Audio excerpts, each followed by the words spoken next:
Oh, I see this.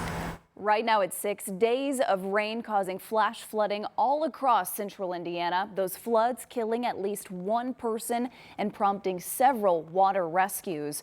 And tonight we are tracking even more rain. You can see it here on live Doppler 13 radar.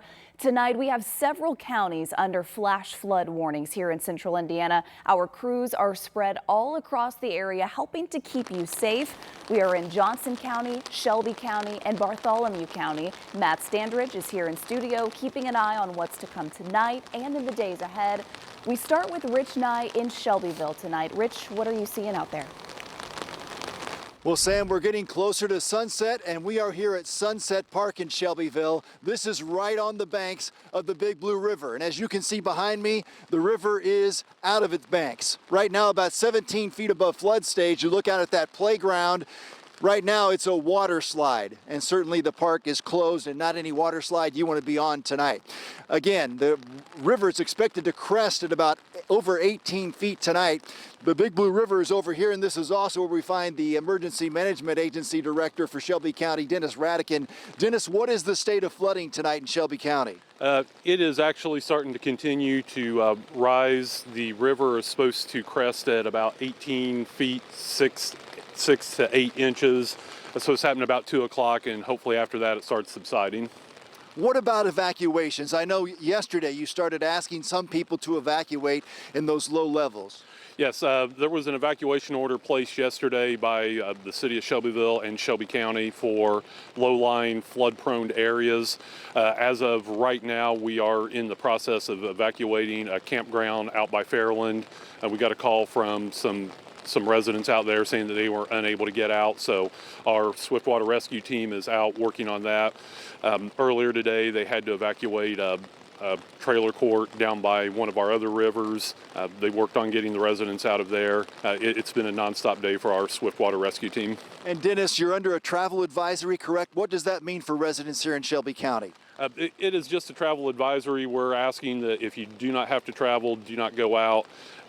It's the yellow status like we use during the winter weather, because we have so many county roads that are unpassable because of water standing and water moving across it. We're just asking residents to use caution when they go out. Thank you, Dennis. The Big Blue River still rising here in Shelby County. We'll have more for you in just a few minutes here from Sunset Park. All right, Rich, we'll see you in a few minutes. Thank you. Further south, officials in Bartholomew County are also warning of flooding tonight. That's where our Ashton Hackman is right now. Ashton, how are people there preparing for what we know will be even more rain? Yeah, hi Sam. Emergency management crews here are getting prepared for even more rain over the next few days. We're actually south and west of Columbus here along State Road 11 where it meets County Road 450 south. And as you can see behind us here, this is one of dozens of streets here in Bartholomew County closed for high water, and it's going to continue over the next several days. This is where the East Fork White River is reaching out into the surrounding areas, and that water is going to continue to rise through tomorrow with an expected peak on Monday just below flood stage. And it's actually a few feet shy of records not seen in this county since 2008. And emergency crews have been busy today. They've been rescuing people from the water, closing off roads, and Sheriff Chris Lane says that people need to heed the warnings. So obviously, you know, this is something to be taken serious. We are obviously taking it serious, and we just ask everybody else to do the same.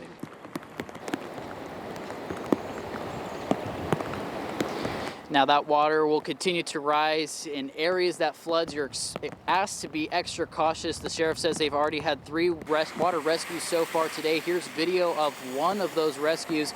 8 people were taken from a homeless encampment near Highway 31. Luckily, all of those people are safe. Now, the sheriff says if you don't have to drive, if you don't have to be out, to heed those warnings. There will be, and there already is, a travel advisory in place here in Bartholomew County. As he says, he expects more roads in the area will become closed as those floodwaters continue to rise. Sam? Ashton, so many people dealing with that tonight. Of course, we'll keep an eye on it. Thank you. We're also keeping an eye on communities in Johnson County tonight. That's where Anna Chalker spent the day checking in with first responders in Franklin. Rushing and high water, that is what we are seeing all around Franklin, and in low-lying areas like this park here, the water has basically taken over. And city leaders say this can pose as a danger for the next couple of days. This water's rose immensely. Since Friday night, the water in Franklin continues to rise. We don't want folks driving through it. We don't want you out in this water. The water behind me is moving really fast. If you get in that, you're not going to be able to outswim it. From parks, roads, and even this splash pad, almost everything is underwater. Police Chief Kirby Cochran says a big problem now, people driving through barriers that are blocking the high water. Even with marked police cars and folks in uniform, roads blocked, you see high water signs, people still want to get out and take photos. He says while he understands people want to see the areas, it's best to stay in your car and find a safer route. You feel like you can drive through it, and the next thing you know, you're stuck, you can't get out, you try and step out of a vehicle and you're pushed down into this high water. And as more rain comes in, city and county departments will work closely to make sure there are enough people to block any more flooded areas. Cochran says there are already extra measures in place, like alarms that will alert them of extreme high water that were installed after the historic flood of 2008. We have an emergency plan in place, and we have a specific flood plan for this city, so we have a great team, and we're confident. For the next few days, residents are urged to call the non-emergency number here in Franklin if they come up on any high water that may not have a barrier around it, and you can find that number at WTHR.com. In Franklin, Anna Chalker, 13 News. We are seeing such similar stories really across so many counties, and they mentioned the travel advisory for several of our counties. Yes, we've got travel advisories, watches, and warnings, and they're all different kind of threat levels depending on how high those waters are. I mean, you heard from the Shelby County Emergency Management Director that their river there in Shelby County will be peaking overnight tonight, but that's one of the earlier rivers. A lot of our rivers across central Indiana, we're thinking the Driftwood River, the East Fork White River, the Whitewater River there in eastern Indiana. A lot of these don't really peak until later Sunday or even Monday, so the waters will continue to rise as rainfall continues to come on down. But the yellow colors show you where the travel advisories are, including Shelby County. But then the orange colors show you where we have travel watches, where it basically states emergency travel. If you have to go to work, you can go ahead, but if it's just kind of going out and about, you may want to re-advise what you're thinking and what you're doing. But red colors show you the travel warnings, where it says specifically refrain from travel. So we've got that. We've got the heavy rainfall. Just over the past 5 days, we picked up 3 to up to 7 inches. The heaviest rain has been south of Indianapolis, and just over the past 3 days, Indy has picked up 5 inches of rain. On average, for the month of April, we should get 4 inches. So you can see these totals are just insane. And I've got the radar up, but then you see all these kind of neon green places. Those are all the flood warnings that we have for rivers and just for the counties themselves. So we'll take them off to kind of see the radar a little bit better.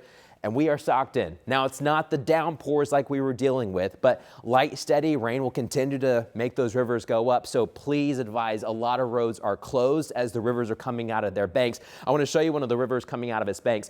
This is the Driftwood River that meets the Flat Rock River there along 65 coming into Columbus. You can see how high that water is, almost making its way to the interstate. Coming up, we're going to take a closer look at how much more rain is headed our way and a closer look at the tornadoes confirmed, Sam, by the National Weather Service. All right, Matt, we'll see you soon. We now know the rain and high water turned deadly in Morgan County. Indiana conservation officers tell us a man died in a private pond in Mooresville after a witness told investigators that man was trying to clear debris from a culvert in that pond. According to officers, the water pulled that man under, killing him. This happened around 8:30 this morning, not far from State Road 42 and Bunker Hill Road. Indiana DNR and the Morgan County Sheriff's Office are now investigating. We are not the only part of the country dealing with massive flooding tonight. Coming up, how other communities down south are preparing for more rain headed their way too. Plus, tens of thousands of protesters making their voices heard today, including right here in Indianapolis. Why they gathered to speak out against actions in the nation's capital. That's still ahead.